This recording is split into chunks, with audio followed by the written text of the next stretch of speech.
নমস্কার বন্ধুরা, আমি কৌশিক। এখন রয়েছি আমাদের লাউয়ের ক্ষেতে, লাউয়ের জমিতে। দেখুন, লাউ গাছে রয়েছে, প্রচুর পরিমাণে রয়েছে। তো এখন কিন্তু লাউয়ের বাজার মূল্য অনেকটাই বেশি। বর্তমানে আজকে লাউ নিয়ে গিয়েছিলাম 32 টাকা করে দিয়েছি। তো 30-32 টাকা এখন কিন্তু লাউয়ের দাম ভালো রয়েছে। তো এটা কোন জাতের লাউ? আগের বারেও চাষ করেছিলাম, বলেছিলাম যে বাংলাদেশের একটা ভালো নামকরা জাত এসিআই কোম্পানি লাউয়ের জাত। তো এই লাউয়ে কিন্তু খুব একটা ট্রিটমেন্ট লাগে না, খুব অল্প সার ওষুধেই কিন্তু ভালো ফলন হয়। তো আপনারা লাউ চাষ করুন। লাউ চাষ কিন্তু লাভজনক চাষ। দেখুন যে কী পরিমাণে লাউ গাছে রয়েছে।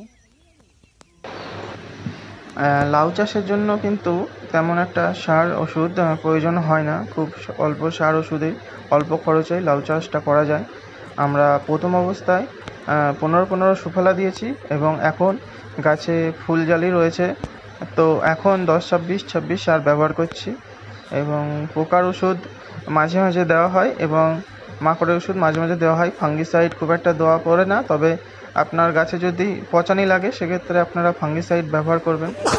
ফাঙ্গিসাইড আপনারা যে কোনো ব্যবহার করতে পারেন, সাপ, রিডোমিল গোল্ড। এবং পোকার ওষুধ আমরা ব্যবহার করি সলোমন এবং একতারা। এই ধরনের অল্প দামের ওষুধই কিন্তু আমরা ব্যবহার করি। তো আর মাকড়ের ওষুধ আমরা কাকা বলে যে ওষুধটা পাওয়া যায়, কাকা ব্যবহার করি। এই কয়েকটা ওষুধ ঘুরিয়ে ফিরিয়ে ব্যবহার করি মাঝে মাঝে, 15 দিন 10 দিন বাদে বাদে। তো তারপরেই কিন্তু এই ফলনগুলো পাওয়া গেছে। আর এখন কিন্তু বাজার মূল্য অনেক বেশি। আপনাদের তো আগেই বললাম যে 32 টাকা পিস এখন লাউ বিক্রি হচ্ছে। পাশে একটা জমি রয়েছে, এই জমিতে সবে মাচাই উঠেছে, এটা এখনও ফলন শুরু হয়নি।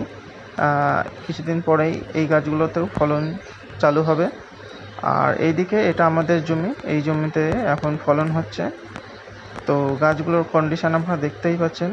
এত গরমে গাছ করা খুবই কষ্ট, গাছ খুব একটা ভালো হয়নি, তারপরেও কিন্তু ফলন হচ্ছে। আমি জানি আমার ভিডিও কোয়ালিটি খুব একটা ভালো হয় না, তারপরেও আপনারা আমার পাশে আছেন, আমার চ্যানেলের সাথে আছেন, তার জন্য আপনাদের অসংখ্য ধন্যবাদ।